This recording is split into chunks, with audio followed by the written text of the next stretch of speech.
제가 결론적으로 말씀을 드리면 결코 이게 건강에 좋은 방법이 될 수가 없습니다. 이게 왜 그러냐면 우리 몸이라는 거는요, 모든 기관은요, 사실은 거의 우리가 잠잘 때 이외에는 거의 에너지가 필요한 겁니다. 그 기능을 하려면. 더욱이 이제 아침 같은 경우에 우리 직장인들 아침 못 먹는 경우가 많은데요. 이제 그런 경우도 저는 이제 간단하게 너무 식사를 거창하게 생각하지 말고 간헐적 단식, 결코 좋은 식사법이 아닌 이유가 무엇인가요? 사실 이게 참 이게 일반 국민들한테 정확하게 이게 전달이 돼야 되는데 이게 원리는 뭐냐 하면 우리가 이제 간헐적 단식이라는 거는 음식을 차단하는 거잖아요. 그죠? 음식을 일단 일시적으로 차단을 하게 되면 어떻게 되냐면 우리 몸에 일단 에너지가 안 들어오니까 몸에 저장된 걸 쓰잖아요. 그러니까 이제 체지방이 이제 어떻게 보면 줄죠. 이제 사실 굉장히 좋은 현상이죠. 그리고 또 우리 몸의 기능이라는 게 음식을 일단 차단해서 위기 상황을 만들게 되면요. 모든 기능들이 일종의 활성화가 됩니다. 이제 그런 것들이 사실은 건강에 도움이 된다는 원리로 지금 얘기가 되고 있는 거거든요. 그래서 이 방법은 우리가 이제 하루를 봤을 때 23시간을 공복을 하고 하루에 한 끼, 1일 1식 하는 거죠. 이제 이런 방법도 있고 또 두 번째는 16시간을 공복을 해주고 한 8시간 동안에 그 사이에만 먹게 되면 사실은 공복되는 동안에 이제 우리가 에너지를 또 이제 몸에 저장된 걸 쓰는 거죠. 이제 그런 방법이 있고요. 그 다음에 이제 일주일 단위로 봤을 때는 한 5일은 먹고 이틀은 단식을 하는 겁니다. 이제 그렇게 하면서 몸에 과잉된 필요 없는 지방도 태우고 또 모든 인체 기관도 한번 활성화시켜서 이제 건강을 찾는 그런 하나의 방법인데 제가 결론적으로 말씀을 드리면 결코 이게 건강에 좋은 방법이 될 수가 없습니다. 이게 왜 그러냐면 우리 몸이라는 거는요, 모든 기관은요, 사실은 거의 우리가 잠잘 때 이외에는 거의 에너지가 필요한 겁니다. 그 기능을 하려면. 근데 일시적으로 차단을 하게 되면 순간적으로는 기능이 활성화되고 그게 하겠지만 우리가 이제 뇌를 한번 생각해 봅시다. 뇌가 우리가 활동을 해야 되는데 에너지가 계속 일정하게 무리 없이 들어오는 거하고 갑자기 이틀 정도 그냥 단식을 해가지고 안 들어오고 또는 하루에도 뭐 1시간만 넣어주고 이렇게 되면 뇌 세포가 노화가 빠를 수밖에 없거든요. 피곤해질 수밖에 없습니다. 이제 그런 측면에서 우리가 가장 좋은 방법은 하루 3끼 일정하게 에너지를 넣어주는 게 가장 모든 인체 기관이 정상적으로 돌아가는데 필요하다 이 말씀을 드리고요. 그러면 사실은 이 간헐적 단식은 어떤 사람한테 필요하냐? 사실 이런 경우가 있습니다. 우리가 일시적으로 어쨌든 좀 뭐랄까 좀 극단적으로 내가 체중을 급하게 좀 빼야 될 경우가 있을 수 있어요. 이제 그런 경우에는 사실은 굉장히 좋은 방법이 되거든요. 그리고 지금 말씀대로 뭐 한 번 정도 그런 걸 통해서 몸에 축적된 체지방도 빼고 생리기능도 한번 활성화시키고 이제 좋은 방법인데 그냥 이런 정확한 지식 없이 일반인들이 요즘 간헐적 단식에 대해서 비만관리에 간헐적 단식에 대해서 계속 얘기를 하다 보니까 제 주위에 보면 사실은 인체 에너지에 전혀 문제가 없고 멀쩡한 친구가 괜히 이 간헐적 단식을 하는 경우가 있거든요. 사실 이거는 장기적으로 봤을 때는 굉장히 사실은 건강을 해치는 겁니다. 다시 한번 말씀을 드리지만 이런 효과들은 일시적인 거예요. 굉장히 우리가 어떤 일생을 봤을 때 굉장히 큰 롱텀인데요. 우리가 몇 개월 단기간의 그 몸의 변화를 가지고 그걸 지속적으로 계속 유지하려고 노력한다? 사실은 굉장히 위험천만이죠. 무작정 시작한 간헐적 단식, 어떤 점이 위험할까요? 평소에 손발 차고 소화 안 되고 팔다리는 가리면서 마른 복부 비만이 있잖아요. 중년 여성들이 굉장히 많거든요. 근육량이 부족해지면서 배가 자꾸 나오는 이 호르몬의 변화에 의해서 이제 갱년기 호르몬의 변화에 의해서 근육은 빠지고 이제 체지방이 자꾸 축적이 되는 이런 경우 나 뱃살을 좀 빼겠다 간헐적 단식을 한다 굉장히 위험하죠. 무슨 얘기냐면 근육이 이제 다 이제 1차적으로 근육이 빠져나가거든요. 그래서 우선은 체중이 좀 줄고 뭔가 몸의 변화를 느끼면서 좋아할지는 모르지만 사실은 그 단식을 멈췄을 때 지속적으로 하게 되면 더 근육이 빠질 수가 있고요. 또 어느 정도 하다가 이제 멈췄을 때는 이제 완전히 근육이 부족해지면서 기초 대사력이 떨어지면서 오히려 몸에 이제 본인이 스스로 컨트롤할 수 없는 이제 그런 현상까지도 생길 수 있다는 말씀을 드리겠습니다. 내 몸에 에너지에 문제가 생기면 어떤 일들이 일어날까요? 중요한 게 건강을 위해서는 에너지가 만드는 생성도 중요하고 또 만들어진 걸 각 기관에 보내주는 순환도 중요하고 또 생성하고 순환이 이게 자연의 에너지 리듬을 타고 하나의 어떤 생체 리듬 균형을 맞는 것도 중요하다고 말씀을 드렸잖아요. 근데 이제 에너지 생성이 안 되면 우리가 기본적으로 에너지가 딸리면 어떻겠습니까? 에너지가 딸리면 성격이 어떻게 되겠죠? 적극적이 되겠습니까? 소극적이 되겠습니까? 이거는 우리가 에너지가 부족하면 방어적이 되고 소극적이 되고 내성적일 수밖에 없는 거거든요. 그리고 에너지가 딸리니까 늘 피곤한 거죠. 그리고 에너지가 부족하면 우리가 심장에서 제일 멀리 떨어져 있는 손발이 따뜻할 수가 없죠. 손발이 찰 수밖에 없죠. 그리고 머리도 늘 어지럽고 또 조금만 소화 안 되면 에너지가 위로 몰리면서 에너지가 부족해지니까 어지럽기도 하고 머리가 아프기도 하고요. 뭐 이러면서 이제 흔히 이제 나이가 들면 팔다리는 근육량이 부족해지면서 가늘어지고 배만 나오는 마른 복부 비만 형태가 이제 될 가능성이 굉장히 높아지는 거고요. 그리고 또 만약에 이제 에너지 순환이 안 되는 사람 같은 경우는 이제 이런 분들은 특징이 뭐냐면 이제 환자분들이 선생님 저는 물만 먹어도 붓고 살이 되는 것 같아요. 이런 얘기를 합니다. 그건 이제 체질적으로 심장과 폐에서 에너지를 순환시켜주는 능력이 좀 떨어지는 분들이거든요. 이제 그런 분들도 사실 거기에 맞춰서 이제 생활을 해야 되는데 이제 이런 분들의 또 특징이 뭐냐면 아침에 잠을 자고 일어나면 너무 몸이 무겁다는 겁니다. 오히려 손도 뻣뻣하고 얼굴도 부스부스하고 힘들다는 거죠. 그렇지만은 일어나서 움직이고 한 30분이든 움직이면 이제 부기도 빠지고 이제 생기를 찾는 거거든요. 그건 이제 왜 그러냐면 평소에 에너지 순환 기능이 좀 떨어지는 거죠. 이제 우리가 일반적으로 한 100이라는 정상치를 가지고 있어야 된다면 이 사람은 에너지 순환 기능을 한 80 정도 가지고 있는 거거든요. 근데 잠을 자게 되면 50, 60으로 떨어지게 돼요. 그러면 이제 몸이 힘들어지는 거거든요. 그래서 움직여야지만 이제 80 이상으로 끌어올릴 수가 있는 거죠. 그래서 일반적으로는 우리가 잠을 자고 나면 피로가 풀리면서 오히려 몸이 가벼워지고 편안해지는데 이제 그런 특징을 가지고 있고 또 평소에도 이제 몸이 무겁기 때문에 자꾸 눕고 싶어 하고요. 또 숨이 차고 이제 그러다 보니까 이제 자꾸 붓고 전신적으로 이제 전신 비만이 오게 되고요. 또 이런 분들은 순환 대사가 안 되면서 체지방이 이제 우리가 인바디 검사나 이런 체성분 검사를 해보면 이제 그런 부분들이 많이 나타나죠. 체지방이 많은 그런 현상이 나타나고요. 근데 질환 같은 경우에도 우리가 뭐 대표적으로 몸에 체지방이 늘어나면 혈압, 당뇨, 고지혈증, 또 심장, 또 중풍, 또 몸이 무거우니까 허리, 뭐 무릎 이런 발목 같은 관절염, 뭐 심지어는 이제 암도 사실은 비만이 이제 체지방이 과잉되는 게 원인의 1위 정도로 이제 모든 병을 유발할 수 있는 또 이제 그런 원인이 되는 거거든요. 그리고 이제 균형 같은 경우는 자연의 에너지 리듬에 타지를 못하고 밤이 되면 에너지가 아래로 다운되고 안정이 돼야 되는데 균형이 깨지면 오히려 에너지가 위로 치솟게 되는 거거든요. 나타나는 대표적인 증상이 뭐겠습니까? 잠이 올 수가 없죠. 왜냐하면 밤이 되면 에너지가 내려가면서 뇌도 안정이 되고 세포들이 안정이 돼야 되는데 오히려 기가 위로 뻗치면서 각성이 되어 있으면 잠을 잘 수가 없죠. 그리고 이제 그건 뭐 불면뿐만이 아니라 기가 위로 뻗치게 되면 어떻게 되겠어요? 목 어깨가 결릴 수밖에 없어요. 그리고 눈도 건조해지고 입도 마르고 또 심하면 귀에 소리도 나고 성격도 급해질 수밖에 없죠. 그래서 이제 이런 분들이 이제 나이가 들게 되면 오히려 에너지가 자꾸 위로 올라가다 보니까 하체는 빈약해지면서 오히려 상체만 좀 이렇게 비대해지는 오히려 상체 비만 형태가 나타나고요. 특히 이제 이런 분들이 말씀을 드렸습니다만은 에너지 균형이 깨졌다는 거는 자연의 에너지 낮에는 상승하고 밤에는 안정이 돼야 되는 이 균형이 깨진 어떤 그런 문제이기 때문에 대표적으로 사실은 정신과 질환들이 많아요. 요즘 특히 뭐 별로 기분이 좋은 일도 없고 굉장히 생활 자체가 무미건조하면서 뭐 짜증도 많이 나고 또 우울해지고 또 심지어는 공황장애니까 이게 다 사실은 자연의 에너지 리듬을 지금 못하고 있다 내가. 응?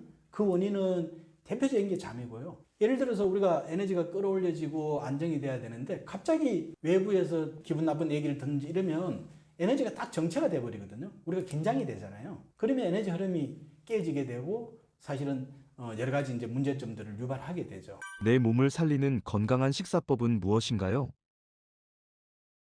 네, 기본적으로 하루 3끼를 저는 추천을 합니다. 부득이 이제 아침 같은 경우에 우리 직장인들 아침 못 먹는 경우 많은데요. 이제 그런 경우도 저는 이제 간단하게 너무 식사를 거창하게 생각하지 말고 저는 뭐 삶은 계란 같은 경우는 우리가 언제든지 그 뭐 쉽게 둘 수가 있잖아요. 그죠? 삶은 계란 한 2개, 뭐 또 요즘 두유 같은 경우도 좋은 두유들이 많더라고요. 두유 하나, 계란 2개. 또 뭐 양배추 샐러드 조금이나 아니면은 뭐 오이 당근 조금 이렇게 먹고 가면 사실은 이게 쌓이면은 그 사람의 몸의 에너지 생성과 인체 각 기관이 작용을 하는 데는 엄청나게 사실은 도움이 되는 거거든요. 이제 그래서 하루 3끼를 꼭 권장을 하고 그리고 이제 이런 게 있습니다. 우리가 보면 다이어트 비만을 신경을 쓰다 보니 이제 일반인들이 그냥 SNS에 어느 연예인 누가 다이어트에 성공했다, 식단은 이렇게 했다. 막 이런 것들을 찾아서 따라 하려고 노력하는 분들이 계시거든요. 사실은 절대 그렇게 할 필요가 없습니다. 예, 제가 확실히 말씀을 드리는 건 그렇게 안 하셔도 돼요. 그냥 우리가 자연에서 나는 일반 식사 하시면 됩니다. 뭐 일반 잡곡에다 뭐 특히 이제 좀 신경을 쓰시면 귤이나 콩 같은 그런 걸 조금 넣어서 통곡물 같은 걸로 넣어서 우리가 탄수화물 섭취하면 되고요. 뭐 단백질도 지금 얘기했습니다만은 뭐 계란이나 두유, 두부, 또 생선, 뭐 고기 이런 거 이제 그냥 드시면 되고요. 뭐 해조류 우리가 또는 바다에서 나는 김, 미역, 다시마 또는 뭐 우리 채소 쉽게 구할 수 있는 채소 또 과일도 제철 과일에 적당히 이렇게 그냥 골고루 드시면 되는 거거든요. 그렇지만은 제가 아까 말씀을 드렸습니다만 에너지 상태에 따라서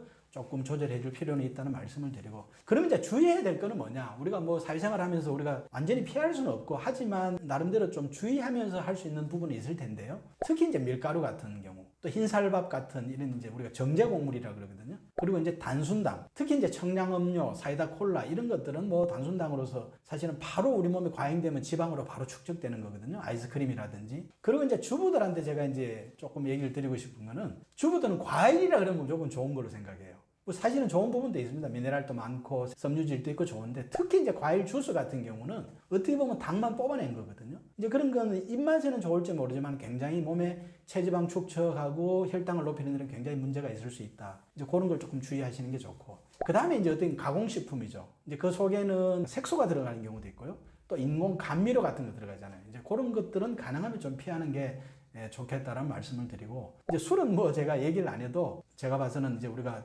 주류 문화라 그럴까요? 주류 어떤 건강을 위한 술 먹는 방법이랄까요? 이렇게 말씀을 좀 드리면, 가능하면 다이어트를 생각하시면 맥주 막걸리는 좀 피하는 게 좋아요. 그래서 가능하면 이제 정류주라 그러죠. 우리가 소주도 이제 두 가지가 있는데 희석주가 있고 정류주가 있는데, 가능하면 우리가 이제 흰병에 들어있는 정류주를 위스키나 이런 걸 조금 권장을 하고, 그다음에 이제 술은 하루 드시면은 사실 한 이틀은 쉬어주는 게 좋아요. 그게 왜냐하면 각 술마다 어떻게 보면 술잔이 있잖아요. 그 해당되는 술잔에 2잔 이상을 마시게 되면 간은 그 알코올을 분해하는 공장을 돌려야 돼요. 그러면 간은 못 쉬는 거죠. 그래서 뭐 예를 들어 반주를 한다. 이거는 사실은 굉장히 건강에 좀 안 좋습니다. 뭐 체질적으로 알코올 분해 효소가 막 분비가 잘 되고 분해 능력이 아주 뛰어나서 뭐 나는 술을 먹어도 괜찮다는 분이 있을 수는 있지만, 사실은 일반적으로 매일 술을 먹는 거는 건강에 좋지 않다. 이제 이렇게 제가 말씀을. 에너지 생성이 안 되는 사람들은 제가 뭐 대표적으로 소화 기능이 약하고 몸도 좀 말랐고, 몸도 어떻게 보면 팔다리는 근육이 부족하면서 배가 자꾸 나오는 마른 복부 비만, 이제 이런 형태의 이제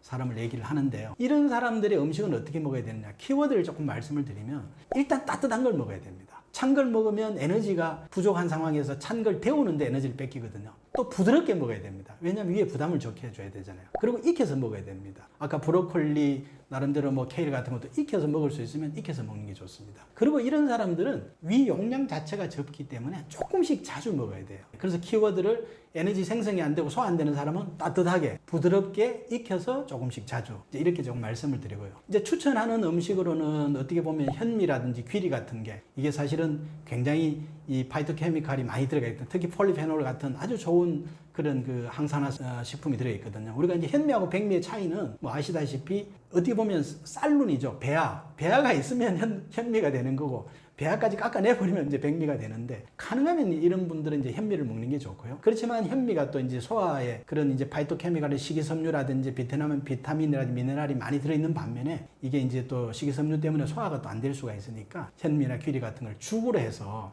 드시면 좋겠다. 그 다음에 이제 두부나 청국장 같은 것도 굉장히 이런 분들한테 좋고요. 그 다음에 아까 얘기 드렸습니다만 브로콜리, 양배추, 당근 같은 걸 찜으로 해서 익혀서 먹으라는 거죠. 시금치도 데쳐서 드시고요. 그리고 이제 이런 분들이 평소에 즐겨 드시면 좋은 차는 인삼차, 홍삼차, 특히 이제 생강차. 이 생강차 같은 경우는 이제 이런 분들한테 굉장히 좋은, 사실은 어떻게 보면 항암식품이거든요. 이제 이런 걸 제가 좀 추천을 드리고, 특히 이제 피해야 될 거는 밀가루. 왜냐면 밀가루는 이제 그 성분 속에 이제 소화장애를 일으키는 그런 성분이 있고요. 특히 이제 찬 것 제가 말씀드렸죠. 그래서 찬 거 피해야 되기 때문에 특히 이제 녹즙이라든지 생채 이런 것들은 좀 생으로 먹는 건 좀 피하시는 게 좋고, 그 다음에 이제 견과류 같은 경우도 과다 이제 필요하긴 합니다만, 이런 체질에 과하게 먹으면 이게 또 위장에 부담을 줘요. 그래서 이제 적절하게 이제 그렇게 좀 드시면 좋겠다. 이제 이렇게 말씀을 드리고요. 자, 그 다음에 이제 에너지 순환이 안 되는 사람, 이제 물만 먹어도 붓는 것 같고 몸이 무겁고 또 이제 체지방이 많으면 전신 비만이고, 이제 이런 사람들의 식사 키워드는 어떻게 하면 일단 적게 먹어야 됩니다. 이제 소량으로 식사를 하셔야 돼요. 그 소량으로 식사하는 방법을 제가 이제 한 접시에 먹으라는 얘기도 뭐 지난번에 한번 드린 적이 있습니다만, 그리고 식사량을 4분의 1씩 줄여서 어쨌든 적게 먹는 게 굉장히 중요하다. 그 다음에 이제 적게 먹으면서 음식을 가능하면 어떤 종류를 먹는 게 좋냐면 좀 가볍게 먹는다. 그리고 좀 맑게 먹는다. 탁하게 먹으면 또 이제 지방이나 기름 같은 게 많고 몸에 오히려 좀 몸이 탁하게 되거든요. 그리고 특히 이제 기름기를 줄여라. 이제 이렇게 좀 말씀을 드리고요. 그리고 이제 이런 분들한테 이제 어떻게 보면 잘못 쉽게 얘기를 이제 오해를 하면, 살을 빼려고 하는 모양이다. 살을 빼려면 하루에 적게 먹어야지. 이런 생각을, 하루에 식사를 뭐 한 끼만 하든지 2끼 뭐 이런 생각을 하거든요. 근데 그게 아니라 저는 하루 3끼를 반드시 먹고 적게, 한 번에 적게 먹으라는 얘기를 꼭 드리고 싶습니다. 이 왜 제가 이걸 강조하냐면, 사실은 뭐 나중에 체지방이 빠지고 체중이 빠질 겁니다만은 제가 지금 얘기하는 목적은 뭐냐면 위를 줄여야 됩니다. 위를 줄이는 방법은 우리가 하루 필요한 칼로리가 있는데요. 이걸 한 번에 넣는 거하고 하루 3번에 넣는 거하고는 완전히 다르죠. 그래서 한 번에 넣으면 그 하루 필요한 에너지를 위해서 많은 양을 넣어야 되고 위를 줄일 수가 없고요. 반대로 조금씩 나눠서 넣게 되면 위를 줄일 수가 있죠. 위는 한 2개월 정도만 하면 위 사이즈가 줄거든요. 그래서 나중에는 적게 먹어도 포만감 느낄 수 있는 이제 이렇게 제가 좀 말씀을 드리고요. 이제 이런 분들한테 추천하는 거는 어떻게 보면 좀 제가 좀 맑고 가볍게 이제 드시라고 그랬는데요. 이제 우리가 곡식으로 따지면 메밀이라든지 보리 이제 이런 게 굉장히 좋고요. 이제 토마토 또 양파 같은 것도 굉장히 좋죠. 왜냐하면 양파도 이게 우리 몸에 순환을 시켜주면서 피를 맑게 해주는 그런 작용이 있거든요. 그다음 이제 베리류는 사실은 뭐 거의 대부분의 체질에 좋습니다만은 아까 에너지 생성 같은 경우는 베리류도 너무 차게 또 먹으면 이제 문제가 되니까 오히려 뭐 잼으로 먹는다든지 이제 이렇게 좋겠고 이제 에너지 순환 기능은 뭐 위장에 문제가 없으니까 뭐 딸기라든지 블루베리 이런 게 좋고요. 이제 이런 분들한테 또 추천하는 차는 뭐냐면 저는 하나 무엇보다 중요한 녹차를 제가 추천하고 싶습니다. 예, 녹차. 사실은 이 녹차는요, 우리가 차중에 어떻게 보면 요즘 우리가 커피 문화가 너무 많이 지금 뭐 만연해 있습니다만은 차에 가장 어떤 차를 꼽으라면 저는 녹차를 꼽을 겁니다. 예, 여러분들 잘 아시다시피 일본 사람들이 어떻습니까? 녹차 문화가 되어 있죠. 하나의 생활에 돼가 있고요. 그만큼 녹차에 대한 연구를 해보니까 좋은 성분들이 너무나 많다는 겁니다. 예, 카테킨이라든지 플라보노이드 성분이라든지 뭐 카페인 성분도 들어 있습니다만 그런 좋은 성분이 있고요. 또 중국도 마찬가지 않습니까? 중국도 뭐 이런 이 녹차를 가지고 여러 가지 차 뭐 또 발효액에서도 차를 만들기도 하고 여러 가지 그런 차들 차 문화가 굉장히 많이 발달되어 있죠. 그래서 녹차를 좀 제가 추천을 하고요. 순환 기능이 안 좋은 사람들한테는 가장 좋은 차가 녹차입니다. 그리고 이제 우엉도 이게 사실은 이뇨시키고 순환시키는 작용이 있기 때문에 이제 우엉차 같은 경우도 좋고요. 또 이제 이런 분들한테 사실 커피도 저는 권해요. 아침 10시 전에 커피도 굉장히 좋은 어떻게 보면 항암식품이 될 수 있다 이런 분들한테 이제 그렇지만은 제가 늘 강조하는 게 커피는 아침 10시 이전에 먹으라. 왜냐하면 커피가 몸에 들어가면 12시간이 있기 때문에 일단 밤 10시 전에는 커피가 빠져나가야 되니까 12시간 전인 아침 오전에 먹으라는 말씀을 좀 드리고요. 그 다음에 녹차는 제가 다시 녹차 얘기를 하게 되는데 이 순환 기능에도 굉장히 좋습니다만은 사실은 아침에 일찍 먹으면 에너지 생성 기능에도 좋고 사실은 균형에 문제가 있는 사람들한테도 다 좋아요. 왜냐하면 이 녹차에 커피만큼은 아닙니다만 이 카페인이 들어가 있어서 몸의 에너지를 끌어올려서 이 자연 에너지 리듬을 타게 하는 아침에 해가 뜨면 모든 생명체가 에너지가 끌어올려진다고 그랬잖아요. 그래서 녹차를 마셔서 에너지를 같이 끌어올려주면 굉장히 몸에 에너지 순환을 시키는데 하루 어떤 시작으로서 굉장히 좋은 차다. 이제 이렇게 말씀을 드리고. 이제 순환 기능이 안 좋은 사람이 피해야 될 거는 뭐냐면 아까 얘기했지만 기름이 많은데 올리브유, 견과를 과다하게 먹는다든지 특히 이제 과일 주스 같은 경우는 이제 다 이게 당분이 많아서 나중에는 다 지방으로 가거든요. 이제 그런 걸 좀 피하는 게 좋겠다. 이렇게 말씀을 드립니다. 자, 이제 균형 기능에 이제 문제가 있는 사람은요. 말씀을 드렸죠. 이제 비뇨생식 기능이 타고날 때 좀 약하게 타고나고 그래서 몸에 물이 부족하고 불이 많고 그러다 보니까 기가 뜨면서 잠도 못 자고 좀 예민하고 또 입도 마르고 뭐 이런 이제 어떤 에너지를 가지고 있는 사람인데 이제 이런 사람들은 키워드가 뭐냐면 일단 열을 내려야 돼요. 열을 내리고 물을 보충해 줘야 되거든요. 그래서 우리가 얘기하는 이 어떤 열의 에너지를 내리고 물을 보충하기 위해서는 이제 호르몬이나 이제 이런 쪽에 뭐랄까 찬성질의 음식 이제 이런 걸 이제 추천을 하게 되는데요. 이제 구체적인 음식을 말씀을 드리면 찬성질이라는 건 음식 자체가 차다는 거하고는 조금 다른 개념입니다. 음식의 어떤 그 식품이 가지고 있는 성질을 얘기하는 겁니다. 근데 이제 찬성질은 주로 바다에서 나는 거는 이 깊은 바다에서는 대부분 찬성질을 가지고 있어요. 그래서 제가 추천하는 거는 미역, 다시마, 김 같은 해조류 굉장히 추천하고요. 생선 같은 경우도 거의 일반 다른 고기에 비해서는 아주 좋은 이런 식품이 되겠습니다. 이제 버섯 같은 경우도 우리가 음습한 데서 이게 나오잖아요. 그래서 버섯도 굉장히 좋은 음식이 되고요. 그 다음에 뭐 우리가 과일 같은 것도 배나 수박 같은 경우는 우리가 시원하잖아요. 좀 약간 찬성질을 가지고 있죠. 이제 그런 과일도 제가 추천을 드리고. 그리고 이제 이런 분들은 뭐가 좋으냐면 차로 먹는 거는 뭐가 좋으냐 하면 이제 국화차가 굉장히 좋습니다. 이제 국화차는 몸에 물이 부족하고 열이 위로 뜨면서 뭐 뒷골이 땡기고 쉽게 말하면 직장에서 스트레스 받아서 막 입 마르고 뒷골 땡기고 화가 날 때 여러분들 국화차 한 잔 드시면 그 국화의 어떤 그 꽃의 성분이 열을 내리는 그런 작용이 있거든요. 그리고 이제 또 우리가 뭐 한약재로도 씁니다만 구기자 같은 게 차로 먹을 수 있잖아요. 또 산수유 같은 경우도 굉장히 우리 몸에 호르몬이나 이런 생성에 좋거든요. 그래서 이제 갱년기 여성들한테도 좋은데 이런 것들을 이제 차로 제가 좀 추천을 드리고요. 이제 이런 이런 분들이 피해야 될 거는 뭐냐면 맵고 짠 어떤 자극적인 거는 좀 피하는 게 좋습니다. 왜냐하면 몸에 물의 에너지가 부족하고 열이 많으면요 예민해지거든요. 근데 예를 들어 너무 맵고 너무 짜고 이런 걸 먹으면 또 우리 몸에 에너지를 자극을 준단 말이에요. 그래서 그런 걸 좀 피하는 게 좋고요. 또 이제 대표적으로 아까 얘기를 드렸습니다만 홍삼, 인삼 안 좋죠. 특히 이제 마늘 같은 경우도 아주 좋은 항산화 성분이 들어있음에도 불구하고 이 마늘이 어떤 향신료로서 굉장히 좀 자극적이잖아요. 마늘, 고추, 후추, 계피 이런 것들이 다 열성을 가지고 있기 때문에 따뜻한 성질을 가지고 있기 때문에 이제 피하는 게 좋죠. 그 다음에 이제 뭐 카페인, 특히 이제 저녁에 커피 마시는 거, 오후에 커피 마시는 거, 특히 이제 녹차도 카페인이 있으니까 이런 걸 좀 피하는 게 좋겠습니다.